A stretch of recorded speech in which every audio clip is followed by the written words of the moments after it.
A continuación, anuncio el ingreso del señor presidente constitucional de la República, Nayib Armando Bukele Ortiz, acompañado de la señora primera dama de la República, Gabriela de Bukele. Escuela Militar, atención. ¡Firme! Al hombro. ¡Firme! Vista a la derecha. Atención, presenten. ¡Firme!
Al hombro.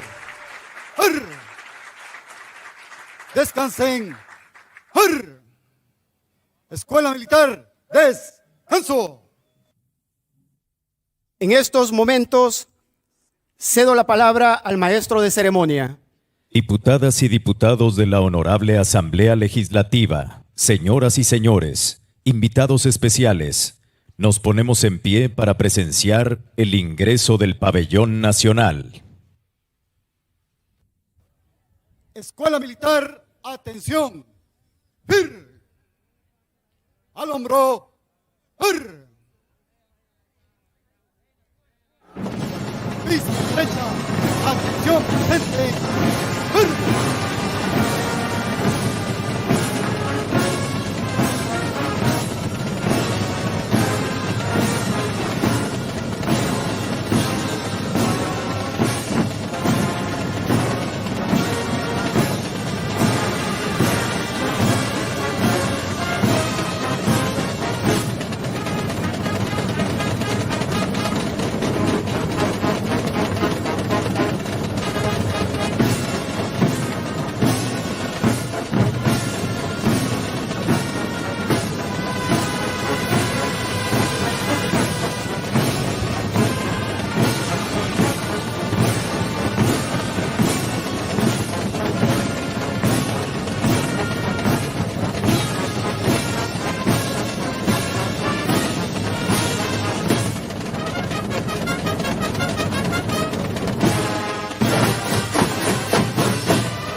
al hombro.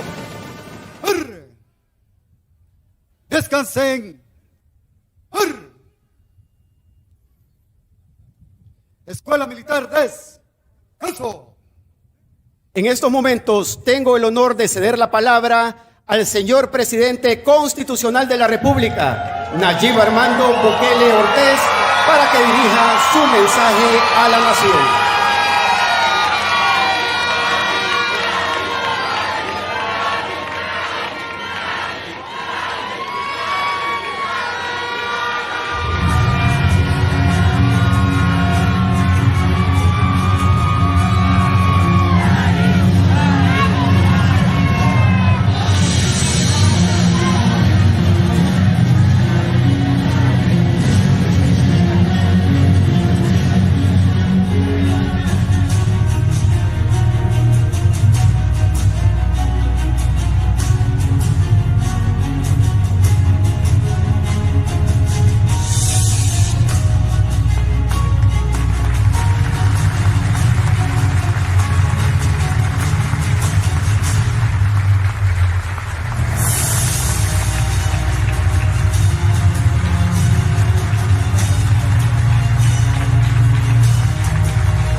Yo también los amo a todos.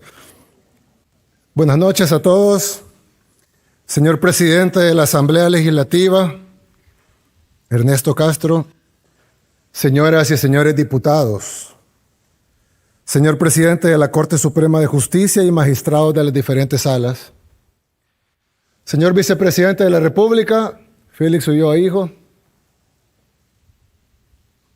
mi querida esposa Gabriela, primera dama de la República,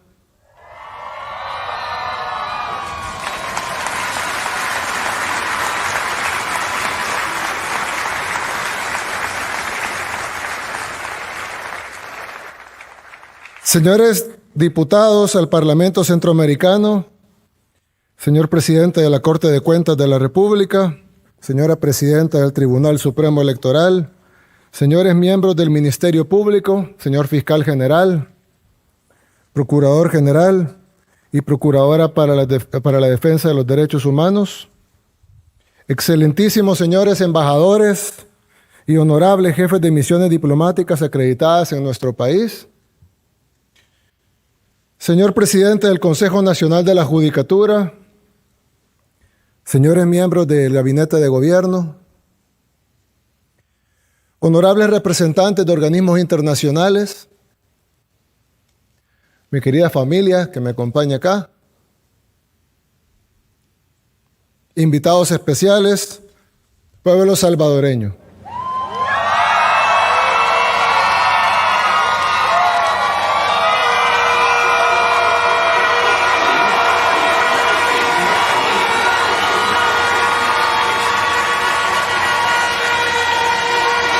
La transformación de El Salvador ha sido una de las más rápidas de la historia moderna, pero para nosotros apenas ha sido suficientemente rápida. El Salvador de hoy no se parece en nada al que recibimos tras décadas de terror y explotación. El país que heredamos ni siquiera era verdaderamente nuestro. Independiente solo de nombre. Sus calles estaban controladas por pandillas y su gobierno en manos de los verdaderos gobernantes que siempre estaban a la sombra. Hace 6 años, el mundo ya había perdido la esperanza en El Salvador. Nos decían que el crimen era parte necesaria, Así decían, que el crimen era parte necesaria de nuestra sociedad y que derrotarlo era imposible. Nos daban estudios grandes, proyectos de cómo salvarnos, pero en el fondo nunca creyeron que fuera posible y por eso sus soluciones nunca estuvieron diseñadas para funcionar. El Salvador estaba controlado por personas sin ninguna intención de ayudarnos. Hace 6 años empezamos, nada más, a recuperar nuestro país. Hoy, El Salvador ya no le pertenece a ni los actores extranjeros ni a sus títeres locales. Hoy, El Salvador pertenece al pueblo salvadoreño.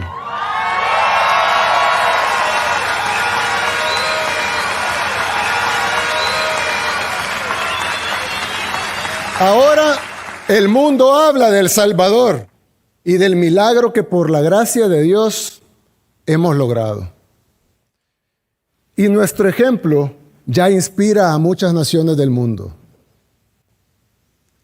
Nos tomó tiempo, nos costó sacrificios, requirió paciencia y confianza. Ya logramos lo imposible, pero nuestro trabajo apenas comienza. Tuvimos que luchar además por lo que otros países en otras latitudes dan por sentado, que es la libertad de construir un futuro en sus propios términos. Lo que estamos a punto de construir en El Salvador solo es posible gracias a que lo que hemos logrado en estos años y lo que lograremos de ahora en adelante. Solo será posible con la misma fe y con la misma perseverancia que nos trajo hasta acá. Hemos vencido a la pesadilla que nos aterrorizaba. Ahora vamos a construir el país que soñamos.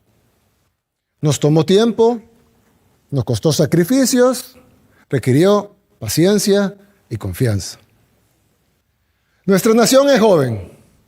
Aún así, si tomamos esos 200 años de nuestra joven historia, la transformación que hemos alcanzado ha sido una fracción insignificante de esa historia.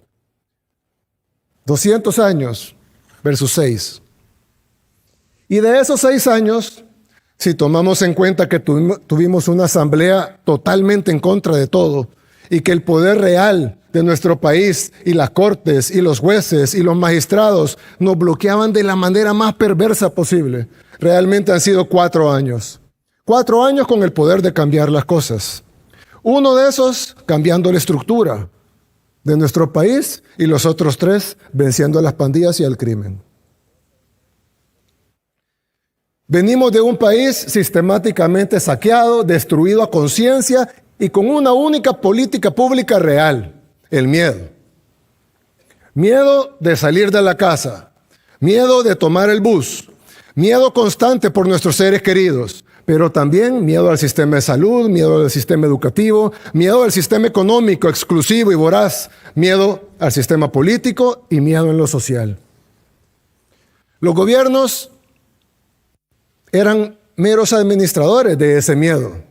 Lo aplicaban a conciencia, lo rentabilizaban a conciencia. Recordarán cuando llegó la izquierda, rentabilizando el miedo social, el miedo económico. Algunos dicen que antes había democracia y hoy ya no. Han leído eso por ahí, ¿verdad? Que antes había democracia en El Salvador y que ahora ya no.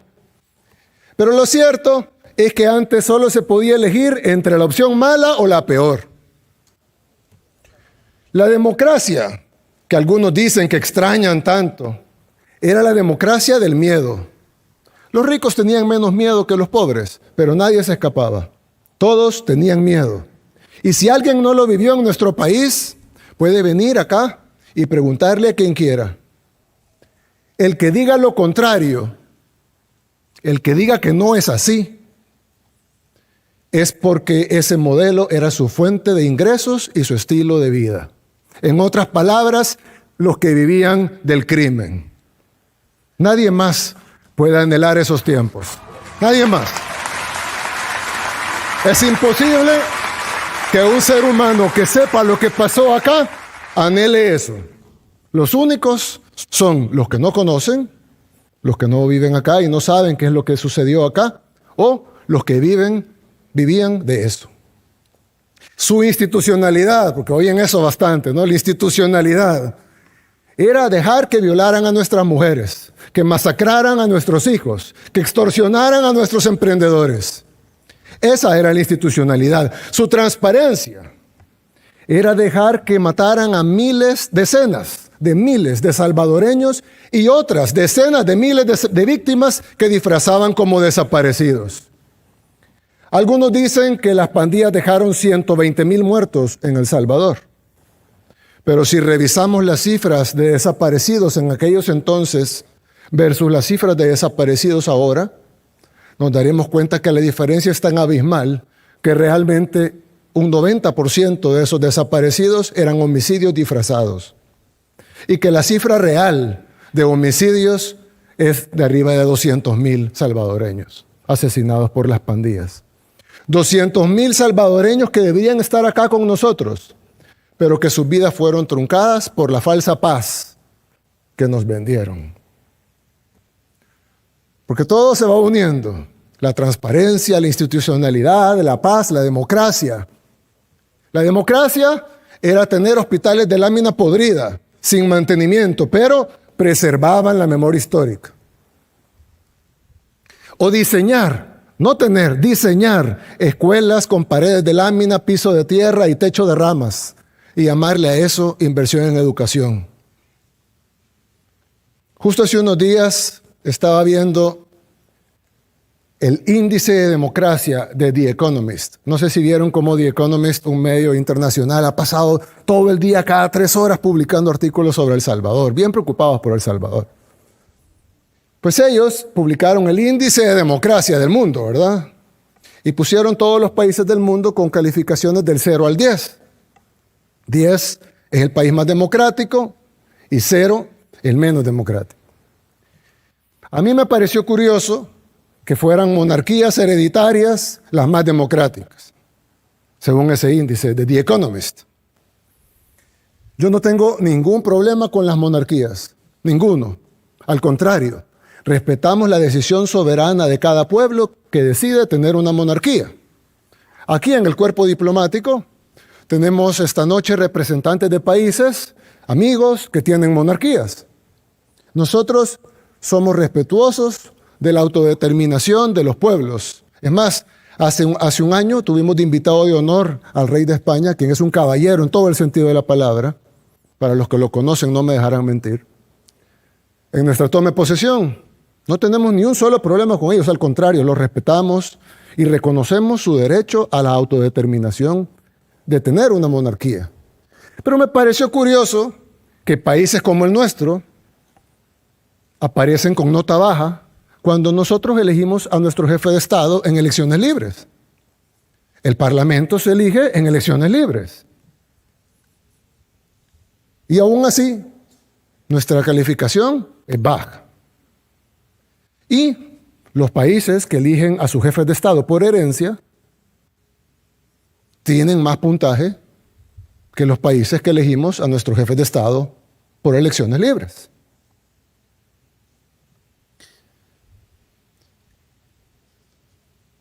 ¿Cómo es posible eso? Una cosa es que tengan mayor bienestar, otra cosa es que tengan mejor calidad de vida. Si fuera un índice de calidad de vida, un índice de bienestar, un índice de desarrollo, está bien que estén muy por encima de nosotros, pero ¿de democracia? Quizás porque ellos hacen los baremos y por tanto ellos establecen los parámetros. Quizás si nosotros hiciéramos el baremo, nos calificaríamos mejor a nosotros y más bajo a ellos. Al final es quien hace el índice y a conveniencia de quién se hace. Alguien pudiera decir, no, presidente, lo que pasa es que son monarquías parlamentarias, lo cual es diferente, ¿no?, a una monarquía absoluta, totalmente distinto.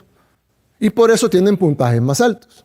Bueno, entonces yo les haría la pregunta, ¿será que esos países avalarían que un país latinoamericano instaurara una monarquía parlamentaria? ¿Nos darían su apoyo o nos condenarían? Ahí se dan cuenta que democracia, institucionalidad, transparencia derechos humanos, Estado de Derecho, suenan bien, son grandes ideales en realidad, pero son términos que en la realidad solo se usan para mantenernos sometidos. Usted no cumplió el índice de transparencia, usted no cumplió el índice de democracia, usted no cumplió el índice de derechos humanos, así estemos cumpliéndolo más que ellos. A los que manejan estas grandes agendas globalistas no les interesa ni la democracia ni nada de los otros términos. Ellos ni siquiera son democráticos. No les interesa el Estado de Derecho. No les interesan los derechos humanos ni la transparencia. Pero sí les interesa instrumentalizar esos términos. Les interesa que nuestros países vivan de acuerdo a sus reglas. Reglas que además ellos no siguen. Un país monárquico con alto índice de democracia. Les podría creer, como les dije, mejor calidad de vida, más desarrollo, más bienestar, etc. Pero no más democracia. Lo que pasa es que las definiciones se adaptan dependiendo de quién se está hablando. Ellos ven un país como el nuestro, que está funcionando, que sigue sus propios métodos, con sus propios recursos, y dicen, no, eso no es democracia. Los vamos a llevar a la verdadera democracia, la que hacemos desde nuestras oficinas. Eso hicieron en países como Irak o Libia.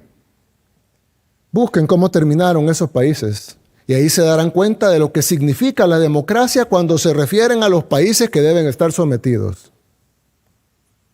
Significa destrucción, pobreza, subdesarrollo, sometimiento.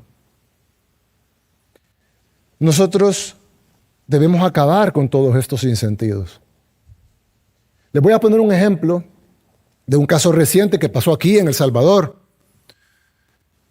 Cuando comenzó el régimen de excepción, ustedes se recuerdan que decían que habíamos puesto cuotas a la policía de arrestos. Eso dicen todos estos medios, la oposición, las ONGs, las organizaciones de derechos humanos. Nos acusan de que les exigimos a los agentes de la policía cuotas de arresto. Pues en esas cuotas de arresto que dicen ellos, arrestamos a un pandillero. El pandillero era menor de edad, no estaba tatuado, no tenía ningún tatuaje, no tenía antecedentes penales, era menor de edad. Y sabíamos que era pandillero por las investigaciones de la policía, nada más. El niño símbolo de la oposición. Menor de edad, joven, no tiene tatuajes, no tiene antecedentes.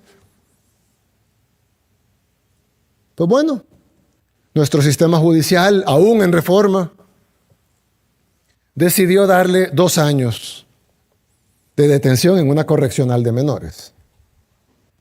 Lo pusieron 2 años, como fue capturado al inicio del régimen de excepción en el 2022, salió libre en el 2024. Pues hace 4 días, el 28 de mayo de este año, un año después de haber salido libre, asesinó a un ex cabo de la policía en Tacuba. Vieron el homicidio ese día en Tacuba. Fue realizada por él. Mató a un hombre de 62 años. Nosotros ya lo habíamos capturado. Lo teníamos en custodia. Era nuestro deber evitar ese asesinato, manteniéndolo en custodia. Pero por cumplir los tratados internacionales y las reglas que nos imponen de derechos humanos, ese homicidio es culpa del Estado. Porque nosotros debimos haber garantizado que ese pandillero se pudriera en la cárcel. Lo dejamos salir por cumplir tratados. Y hoy una familia está de luto y un salvadoreño más está asesinado. Súmenlo a los 200,000 salvadoreños que mataron las pandillas. Por supuesto, el pandillero ya lo volvimos a agarrar y ya no va a volver a salir nunca más. Pero lo tuvimos en nuestras manos la oportunidad de que no asesinara de nuevo. Y no lo hicimos. Por eso es que lo que ellos, los supuestos defensores de la democracia y el Estado de Derecho, lo que realmente quieren es que seamos incapaces de castigar a los asesinos. en nombre de un supuesto ideal de derechos humanos que no es más que los derechos de los delincuentes. Porque si fuera derechos humanos, estuvieran viendo por los derechos humanos del cabo en Tacuba, el señor de 62 años que fue asesinado y de su familia que está de luto. Nadie ve por los derechos humanos de ellos. El sistema internacional nos obligó a velar por los derechos humanos del criminal que salió a matar. En la vida real, perdonar al criminal es condenar a las víctimas. Sigan gritando, libérenlos ya. Ya los escuchamos y ya sabemos el resultado de eso. Que regrese la muerte, que regrese el caos, que regrese el miedo. Y no vamos a permitir nada de eso.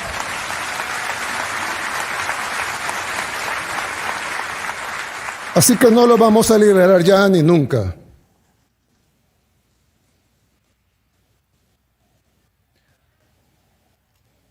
Tristemente, somos testigos de cómo países hermanos nuestros todavía creen en estos organismos internacionales. Todavía creen en estos tratados que supuestamente es para ayudarnos a nuestros derechos humanos.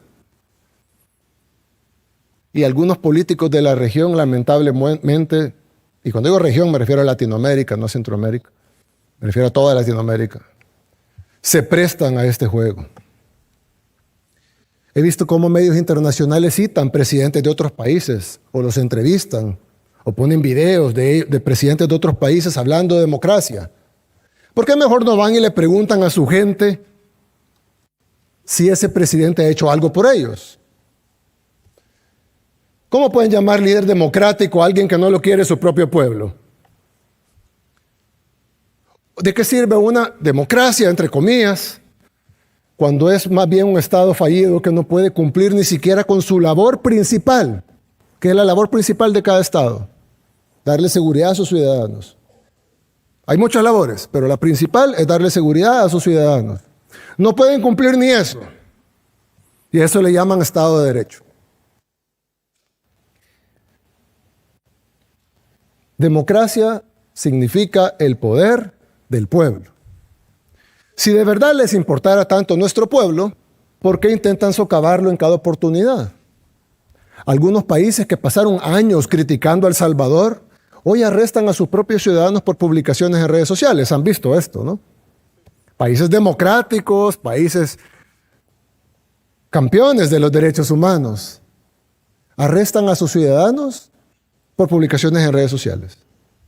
Prohíben a su oposición política, calificándolos de extremistas. Entonces nosotros prohibamos a la nuestra porque son extremistas también.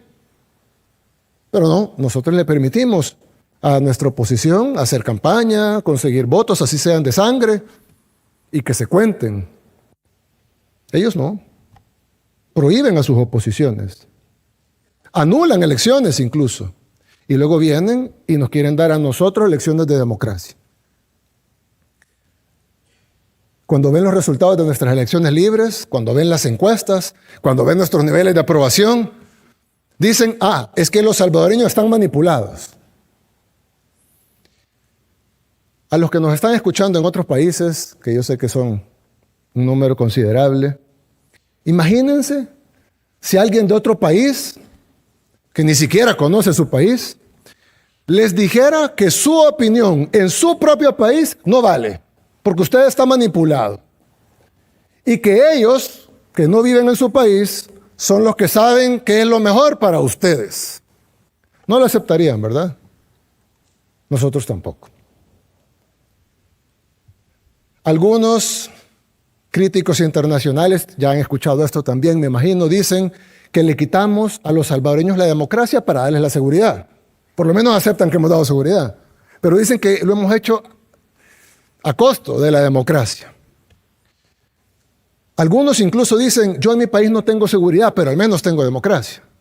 Déjenme decirle que no lo engañen, usted no tiene ni seguridad ni democracia. Usted lo que tiene es un Estado fallido. La falsa sensación de que pueden elegir algo. ¿Qué es lo que quieren? Que eliminemos el régimen de excepción para que la comunidad internacional diga que bien, miren Bukele, ya quitó el régimen. pero que los salvadoreños vuelvan a ser asesinados. Quieren que tomemos decisiones para que afuera no me cataloguen como dictador, aunque eso signifique que nuestro país vuelva a ser invivible. Había una masacre, literalmente una masacre cada día. 10, 15, 20 salvadoreños diarios muertos cada día, asesinados.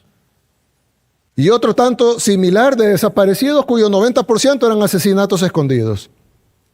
¿Cuándo dijeron algo? Y como dije hace un rato, lamentablemente hoy estamos viendo esa realidad en otros países. Y duele porque nosotros ya sabemos lo que es. Ya vivimos ese escenario repetirse por todo el continente y venimos de ahí. Sabemos para dónde van. Y conocemos qué es lo que está mal. Gobiernos cómplices que prefieren quedar bien con la élite globalista antes que evitar que sus ciudadanos mueran. A eso se le suman todas esas organizaciones nacionales e internacionales que dicen que ayudan a la gente, cuando en realidad solo saben lucrarse de ellos. Por eso, hace unos días, esta Asamblea Legislativa aprobó la Ley de Agentes Extranjeros. Es una ley para proteger la cooperación internacional, para asegurarnos que esos fondos que vienen del extranjero y que dicen ser para proyectos sociales sean realmente para eso, para ayudar a la gente. La mayoría de países desarrollados prohíbe la injerencia extranjera. Nosotros permitimos la injerencia extranjera. Solo les pedimos que paguen impuestos igual que todos. Sinceramente, yo, como persona, creo que es un error que permitamos la injerencia extranjera. Creo que no deberíamos hacerlo. Es más, creo que la injerencia extranjera debería estar prohibida en todos los países del mundo. Pero aún así la vamos a permitir. Vamos a permitir la injerencia extranjera. Lo único que vamos a exigirles es que paguen lo que pagan todos. Porque en El Salvador todos pagamos impuestos. Todos pagamos IVA, los trabajadores pagan impuestos al gastar e incluso al recibir, con el impuesto de la renta. Si usted decide abrir una fábrica de zapatos, paga impuestos al importar maquinaria, paga impuestos por el local que ocupa, paga impuestos por los empleados que tiene, paga impuestos cuando factura. Pero cuando una organización decide venir y ayudar a nuestra gente, pero ayudarle de verdad, el Estado le otorga el privilegio de no pagar impuestos, porque vienen a ayudar. Usted viene a ayudar a los ancianos en un asilo, no pague impuestos. Le vamos a dar el privilegio de no pagar impuestos porque usted está ayudando a los ancianos de un asilo. Viene a darle medicamentos y hacer jornadas médicas a los salvadoreños. No pague impuestos. Usted lo está haciendo para ayudar. Ayude y nosotros le daremos el beneficio de que no pague impuestos para que pueda ayudar todavía más. Toda la cooperación que venga a proyectos sociales de países amigos o de organizaciones estará libre de impuestos. Pero hay organizaciones extranjeras que dicen venir a ayudar y realmente vienen a hacer política, a mover millones para campañas políticas, a operar en la oscuridad, sin reglas, sin límites, sin pagar nada. A ellos nadie los eligió en elecciones democráticas, ya que hablamos de democracia, ni siquiera en elecciones de segundo grado, pero sí se sienten en el derecho de influir en las decisiones del país, con dinero, con total impunidad. Las supuestas organizaciones de derechos humanos que defienden asesinos que alguna vez masacraron a nuestra gente. Los medios tradicionales despliegan activistas disfrazados de periodistas para difundir mentiras. Y a eso le llaman libertad de prensa. Congresistas extranjeros vienen a tocar las puertas de las cárceles a exigir que liberemos delincuentes. ¿Con qué derecho se sienten? Siempre son los autoproclamados defensores de la democracia los que no creen en nuestra democracia, no creen en el poder de nuestro pueblo. ¿Cómo pueden decir defender la democracia si ni siquiera saben la definición de democracia? ¿Cómo pueden imponernos reglas que ellos mismos no respetan y ofrecernos sistemas que hace mucho tiempo dejaron de funcionar para ellos? ¿Cuál es la situación en sus propios países? ¿Por qué no se enfocan en proteger a su gente en lugar de atacar a la nuestra? La respuesta es simple y se supone que no se debe decir en voz alta, aunque ya sea evidente para la mayoría de personas en el mundo, las fuerzas externas que ejercen su poder encubierto sobre países como El Salvador no están interesadas en el bienestar de nuestros pueblos. Su objetivo es generar inestabilidad, porque la inestabilidad mantiene a nuestras naciones dependientes de ellos. Los países del tercer mundo están destinados a seguir siendo del tercer mundo, no están destinados a mejorar. Y cuando un país como el nuestro decide mejorar, entonces está violando las reglas del sistema internacional. En El Salvador, además, ya vivimos esa falsa democracia durante décadas. Ya hicimos lo que ustedes decían que había que hacer. Ya seguimos sus consejos y nos dejó más pobres, más enfermos, más subdesarrollados y más inseguros y más saqueados. A eso no vamos a volver.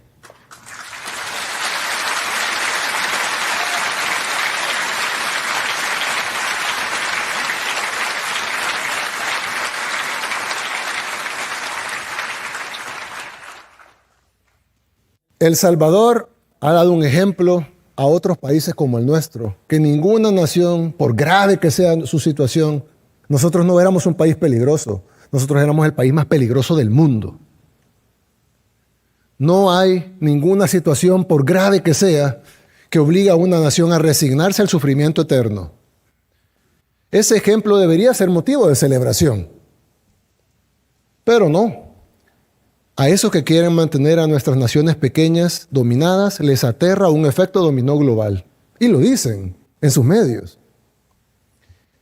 La democracia que predican es hacer todo lo posible para imponer el mensaje de que no se puede salir adelante. Mientras hablamos ahorita, y hoy todo el día y ayer, hay un ataque coordinado en marcha. Medios tradicionales, internacionales y locales, ONGs, organizaciones de derechos humanos, instituciones internacionales, todos orquestados al unísono, golpeando con los mismos temas. Pero los años de engaño ya les pasaron factura a ellos y la gente ya no les cree nada. Ellos tienen palabras elegantes, rimbombantes, como diríamos los salvadoreños, pero nosotros tenemos las pruebas. Cuando dejamos de tomar esa medicina envenenada de los poderes extranjeros y comenzamos nuestra propia terapia, empezamos a sanar. La ley de agentes extranjeros garantiza que quienes quieran venir a ayudar de verdad a nuestra gente mantengan el gran privilegio de no pagar impuestos como si pagamos todos los demás.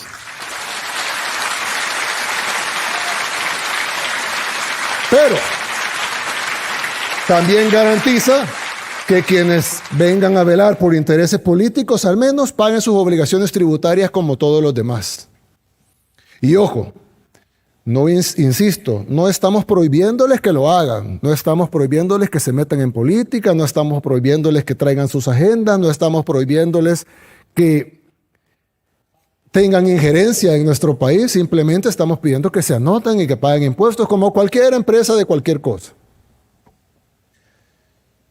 Y además de pagar impuestos, les decimos tengan decencia y dejen de mentirle descaradamente al pueblo salvadoreño.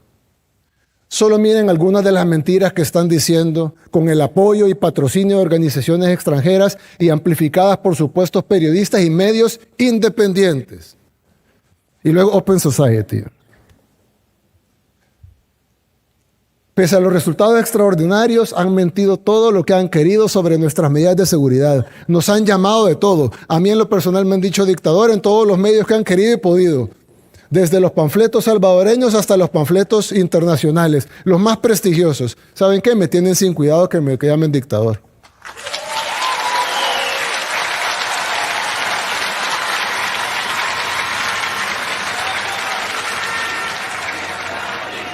Prefiero que me llamen dictador a ver cómo matan a los salvadoreños en las calles.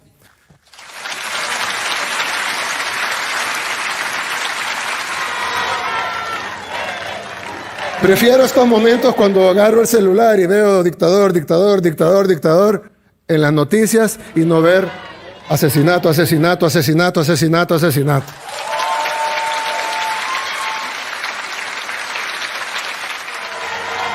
Prefiero que me llamen dictador, pero que los salvadoreños podamos vivir al fin en paz.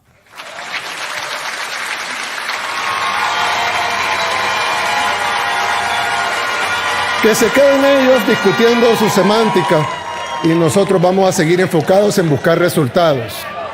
Y contrario a las mentiras que ellos difunden día y noche, tenemos más resultados que cualquier otro gobierno en toda nuestra historia.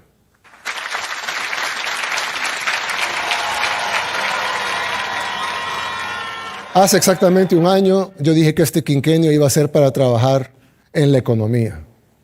Este año ha pasado y las cosas no están como quisiéramos aún, por supuesto, solo va un año. Pero no digan que no se ha hecho nada. Hemos abierto opciones de alimentos sin intermediarios, lo que reduce significativamente el precio. Los agromercados, que por supuesto la oposición criticó desde el inicio, no es una solución perfecta, pero es una solución, donde se pueden comprar 20 tomates por $1. Claro, los que queramos podemos seguir yendo al supermercado, aunque sea más caro.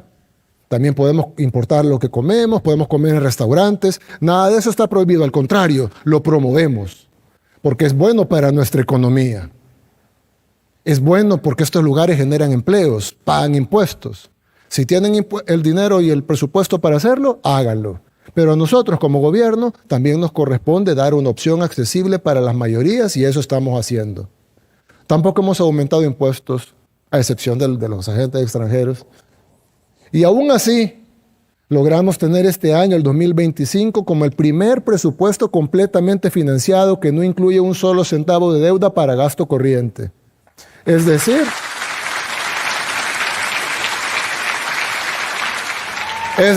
incluye la totalidad de gastos sin necesidad de financiamiento adicional.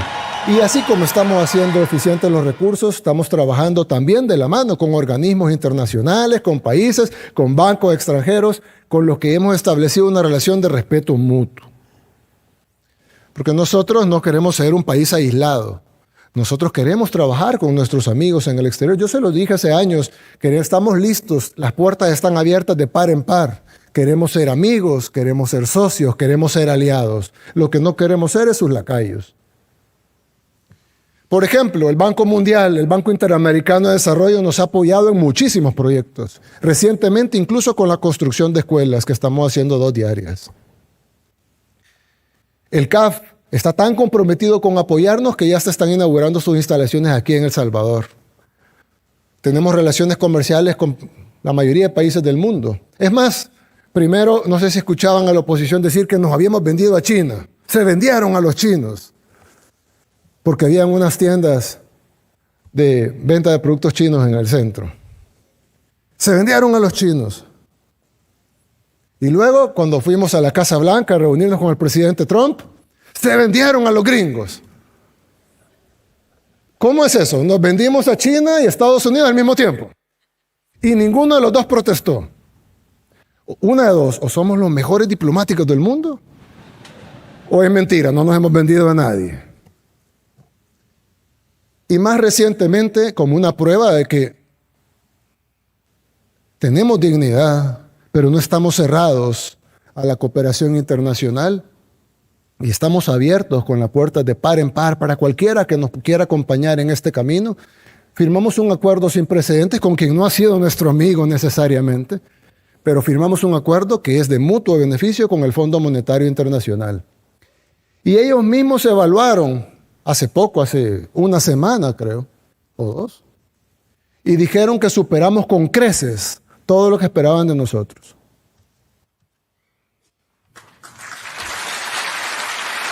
Mientras tanto, la oposición dice que no es cierto, que está mal la situación, que está mal que haya turistas, porque los turistas vienen y hacen gentrificación, cuando en realidad no tiene por qué ser así. Al contrario, mientras más visitas, la tiendita vende más, el restaurante familiar crece, los jóvenes de la zona se pueden quedar porque ahora ya hay oportunidades y no tienen que emigrar a los Estados Unidos para buscar esas oportunidades en el país donde se hay turismo. No les gusta que hagamos acuerdos con organizaciones internacionales, no les gusta que hagamos empréstitos para obras porque no prestamos para gastos, no les gusta que hagamos acuerdos con entes financieros, no les gusta que tengamos turismo. Entonces, ¿qué quieren? Que no hagamos nada como ellos. Que nos sentemos simplemente a esperar que caiga el dinero de algún lado. Gracias a Dios ya no gobiernan ellos.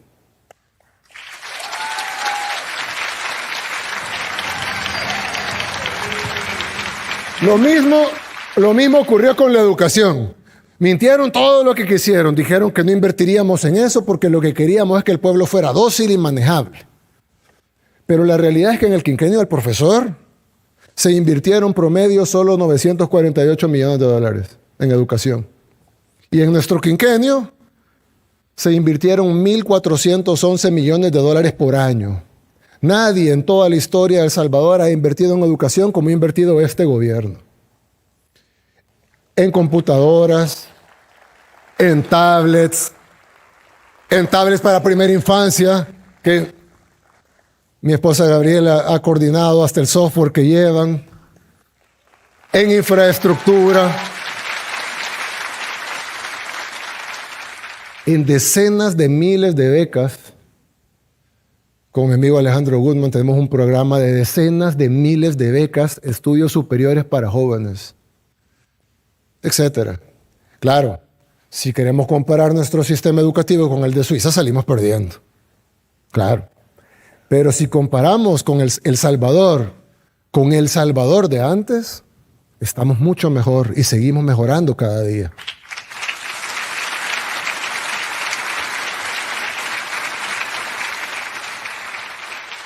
Comparemos nuestro país en la actualidad con el pasado. ¿Para qué?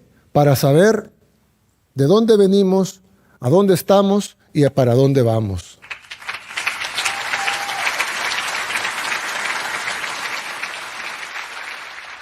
Otro ejemplo es el Hospital Rosales.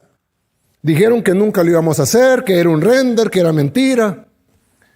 Hubiéramos querido entregarlo hace mucho y lastimosamente no pudimos. Pero pronto vamos a dejar un nuevo Hospital Rosales listo para servir a los salvadoreños con infraestructura de primera, pero también con equipo tecnológico moderno y todo lo necesario para atender a nuestra gente,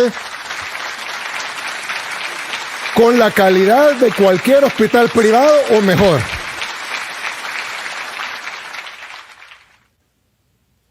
Vayan, desde afuera se puede ver. Pasen por el carro, lo van a poder ver en construcción. Es real. Ahí está, no es un render. No es solo una promesa.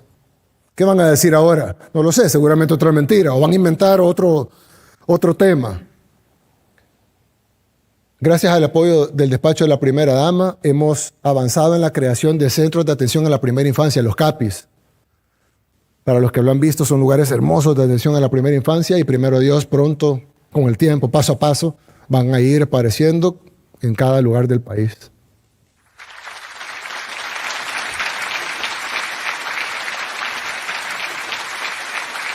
También con el despacho de la primera dama hemos trabajado en la ampliación de la oferta cultural y educativa dirigida no solo a la primera infancia, sino a todo el país. Hay cerca de 2,000 estudiantes en nuestra Escuela Nacional de Música inscritos. Hay más en fila, pero no tenemos más cupos. Primero Dios, vamos a abrir miles de cupos más para poder tener más jóvenes, niños y bebés incluso en la Escuela de Música, ofreciendo otros programas también de formación artística. Tenemos agrupaciones como el Ballet Nacional, el Ballet Folclórico, la Banda El Salvador, que es una realidad, fue una promesa, es una realidad también, que tiene más de 1,000 integrantes. Los que la han visto, es un orgullo para nuestro país. Hemos intervenido varias áreas de emergencia pediátrica y continúa la modernización de los espacios materno-infantiles. Falta mucho, sí, pero comparemos de dónde venimos, sepamos de dónde venimos, a dónde estamos, falta, pero también sepamos para dónde vamos. Y si bien aún hay mucho por hacer, nadie puede negar que la primera infancia es una prioridad para nuestro país, algo que en el pasado ni siquiera se mencionaba. Nosotros sabemos que cada cosa que hacemos y por cada cosa que arreglamos, otra cosa tiene que esperar. Quisiéramos resolver todos los problemas al mismo tiempo, pero sabemos que eso no es realista. Podemos darle computadoras a todos los niños, ya lo hicimos, pero las escuelas seguían en condiciones deplorables. Podemos remodelar 2 escuelas por día, pero faltarán otras escuelas aún, miles. Podemos construir el mejor hospital de Centroamérica, que queremos, ese es nuestro sueño, que sea el Hospital Rosales, pero faltarán otros hospitales. El gobierno puede hacer feliz a cualquiera, pero no puede hacer feliz a todos al mismo tiempo. Es difícil, algunos dirán imposible, sin embargo, vamos a intentarlo. Porque es de cobardes no intentarlo. Si escogimos estas luchas es porque creemos en un El Salvador mejor. Y este no se forja diciendo no. Seguimos avanzando a pesar de los obstáculos, la crítica y la oposición interna y externa. Porque esas críticas y ataques, incluso personales, y a mi familia, palidecen ante la satisfacción de saber que cambiamos la vida de millones de personas.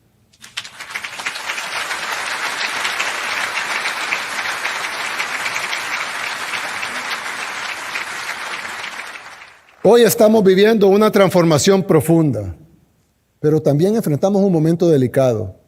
Hay quienes son incapaces de aceptar el cambio e intentan manipular y cambiar la realidad.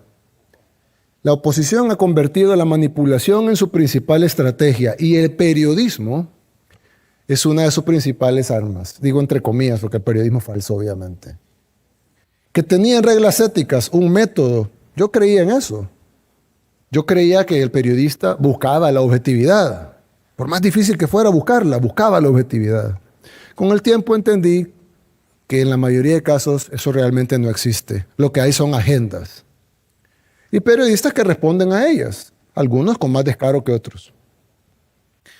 No hay método periodístico que valga cuando la orden es atacar. Y nunca es una decisión del periodista, claro. Es una decisión del dueño del medio. Aunque sea mentira, aunque no tengan pruebas, lo van a decir. Todo es para vender una narrativa. Vayan a ver las cuentas de los grandes periódicos de Estados Unidos y del mundo y verán que han activado cientos de notas de El Salvador para atacarnos. Todos juntos, como dije al inicio, al unísono, en una sola voz. Medios grandes con alcances que nosotros no podemos ni imaginarnos. Y no son de un solo dueño. Muchos de ellos son supuesta competencia, incluso. Pero está demasiado obvio que son coordinados.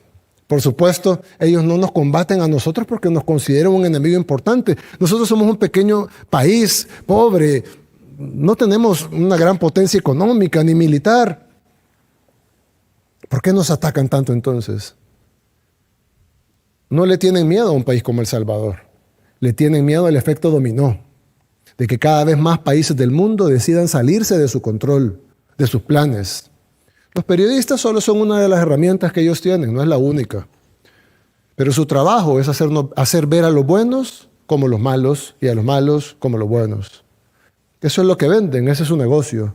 Y está bien, es su trabajo, para eso les pagan, está bien. Lo que está mal es que nosotros creamos que es para beneficio del pueblo. El pueblo tiene que tener algo claro. Todos tenemos una agenda. Yo tengo una agenda. Ellos tienen una agenda, los políticos tienen una agenda, las ONGs tienen una agenda. Todos no tienen, tenemos una agenda. La diferencia entre ellos y nosotros es que nosotros no ocultamos la nuestra. Aquí estoy enfrente de ustedes como político y lo hago como presidente de la República exponiendo nuestra agenda. Y la gente tiene el derecho a votar esa agenda, si la quiere o si no la quiere. Y hace poco tuvimos elecciones y ganamos con el resultado más alto de todas las democracias del mundo.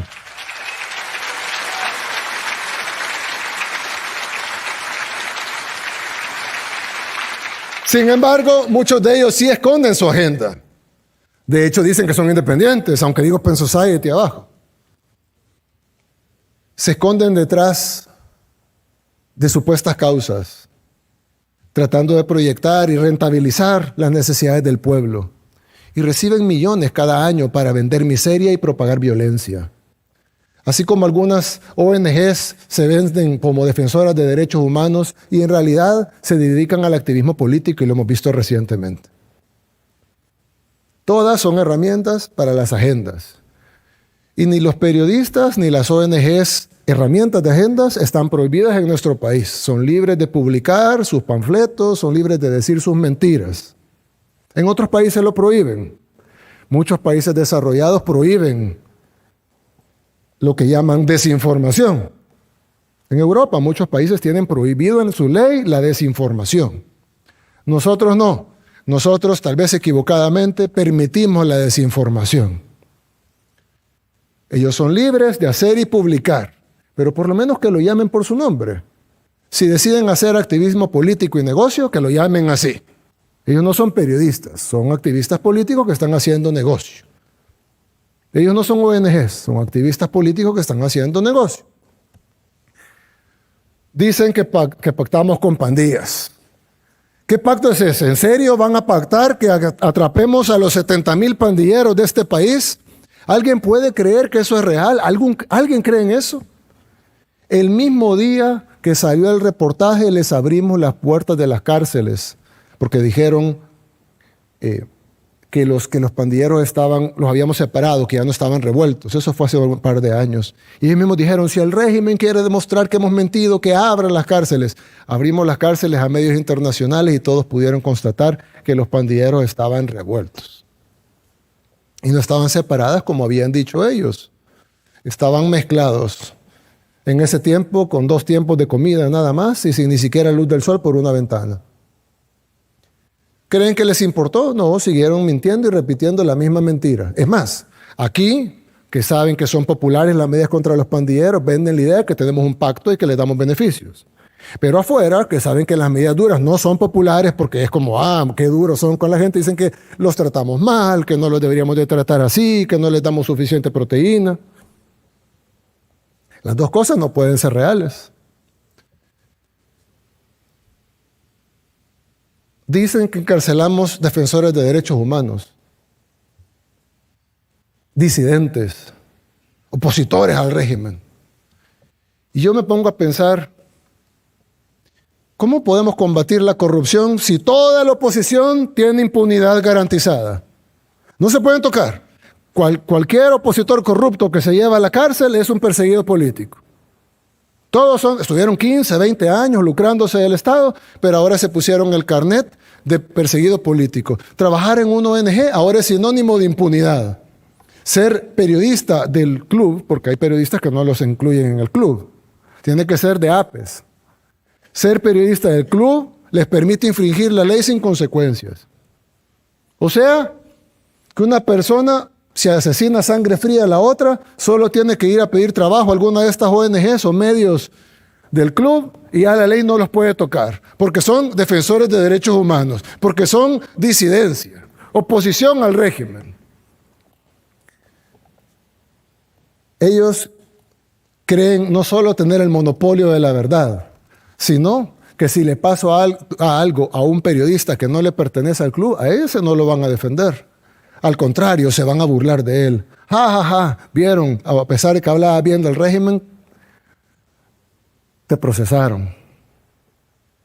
Porque ellos no están ahí para defender causas, ni siquiera para defender gremios.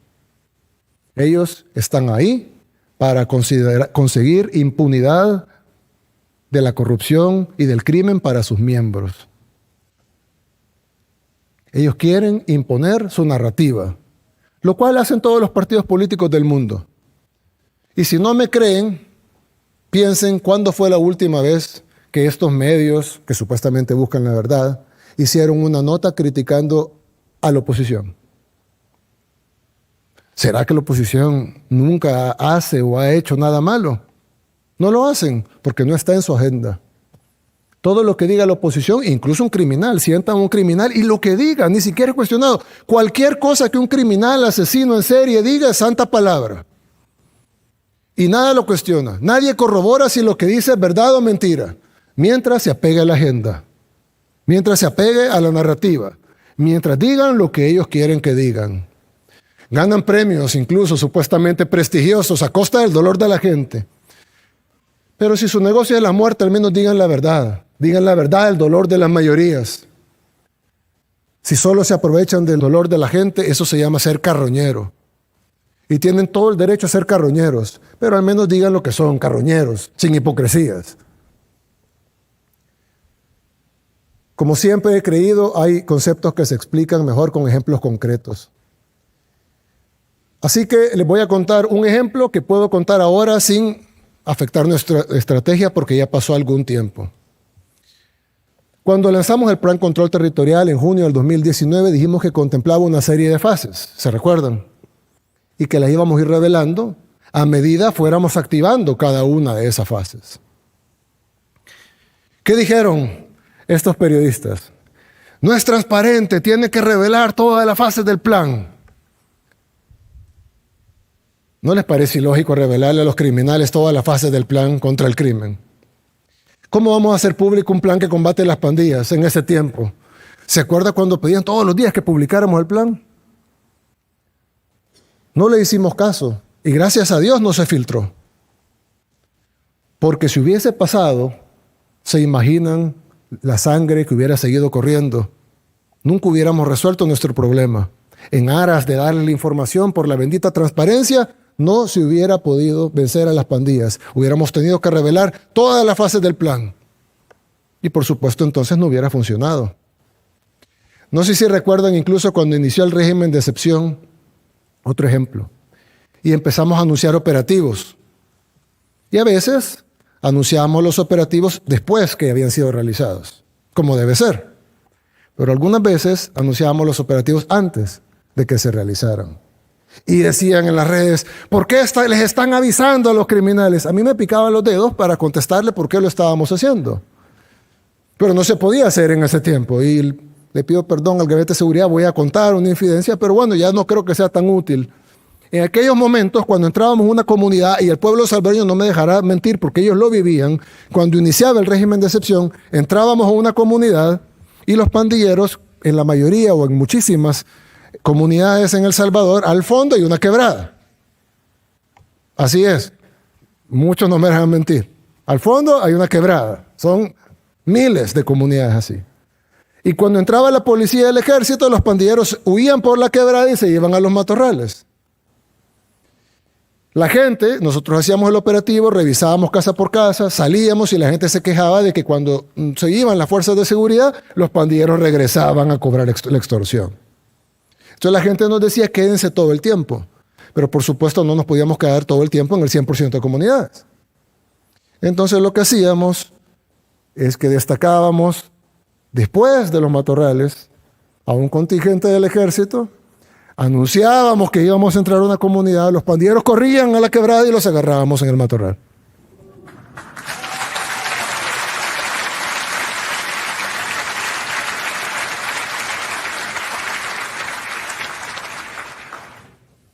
Hoy se los conté.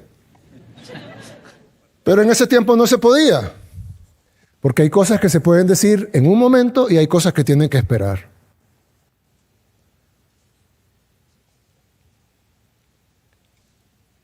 Gracias a Dios, aguantamos los ataques, las críticas y todo, para al final tener lo que tenemos ahora. Y lo vamos a seguir haciendo en los demás temas, porque nosotros no hacemos lo que ellos quieren, sino lo que el pueblo desea y necesita.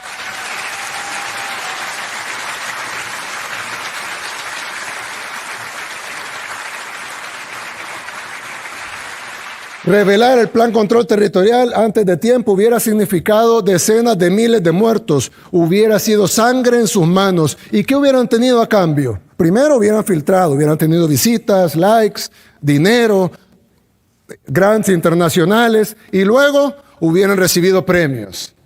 Y hubieran publicado las claves de por qué falló el plan de El Salvador. Un estudio de fulano de tal. Y hubiera recibido un premio. Miles de salvadoreños muertos a cambio de su premio.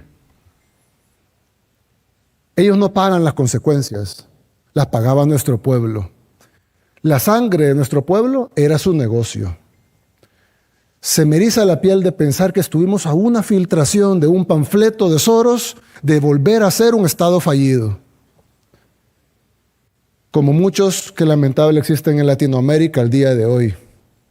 ONGs, medios de comunicación, por partidos de oposición, junto al financiamiento constante de los agentes extranjeros, hubieran dictado la muerte de decenas de miles de salvadoreños sin jamás haber sido elegidos por voto popular, sin que la gente sepa en muchos casos siquiera sus nombres, pero estuvimos cerca, así, de una filtración de que esa fuera la realidad.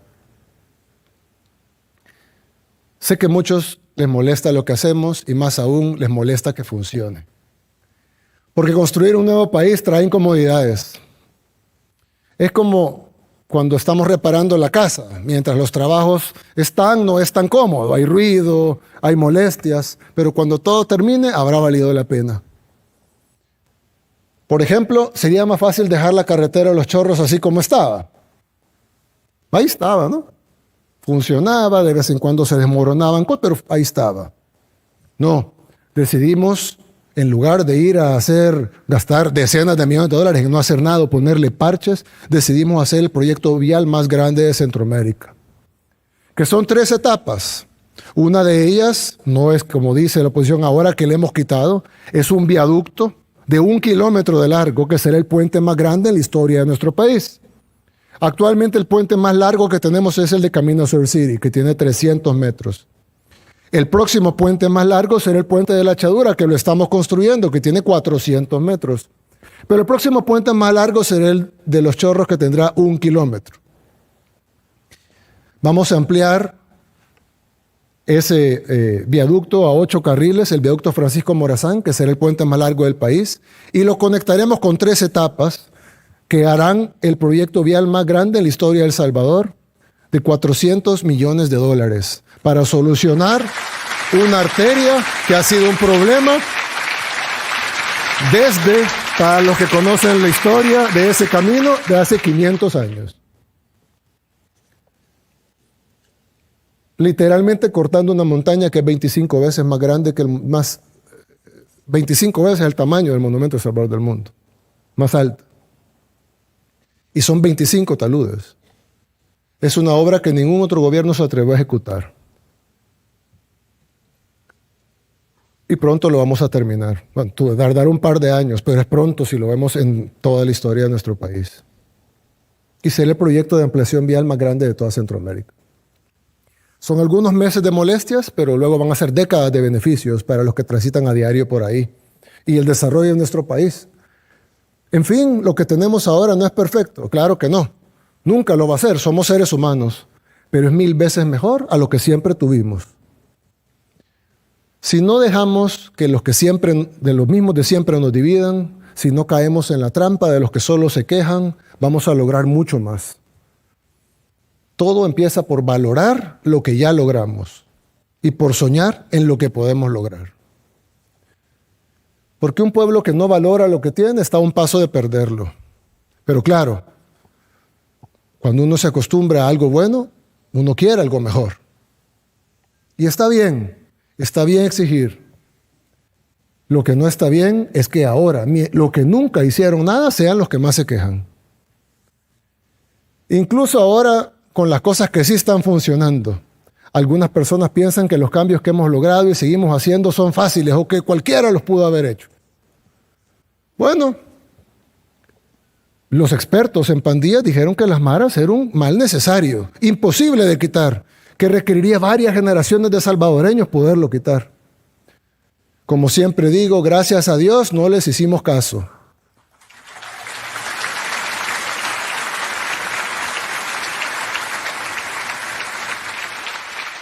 Porque ellos no intentan ayudar, intentan desordenar lo que estamos poniendo en su lugar. Se resisten a ver nuestra casa en pie. Nosotros no debemos permitir que la desinformación ni las narrativas impuestas desde afuera nos hagan retroceder. En El Salvador no competimos por la aprobación de quienes desean vernos fracasar. Lideramos con el ejemplo para los que quieran buscar inspiración, pero ante todo estamos construyendo nuestro propio futuro, en nuestro propio país, para nuestra propia gente, con nuestros propios métodos. No imponemos nuestro camino a ningún otro país del mundo, pero tampoco vamos a permitir que nadie nos arrebate la paz que tanto nos ha costado. Hemos logrado lo que nadie creía posible y apenas estamos comenzando. El camino por delante no será fácil. Enfrentamos grandes desafíos. Reformar nuestro sistema educativo, modernizar nuestra salud pública, impulsar nuestra economía. Pero al parecer también enfrentamos fuerzas externas que temen el poder de la independencia de una pequeña nación. Nuestro futuro puede ser hermoso, pero construirlo no será rápido ni sencillo y requerirá confianza, paciencia y sacrificio. Juntos podemos lograrlo. Ya lo hicimos una vez. Lo haremos primero Dios de nuevo. y el mundo será testigo. Que Dios bendiga a El Salvador y que Dios los bendiga a cada uno de ustedes. Muchas gracias.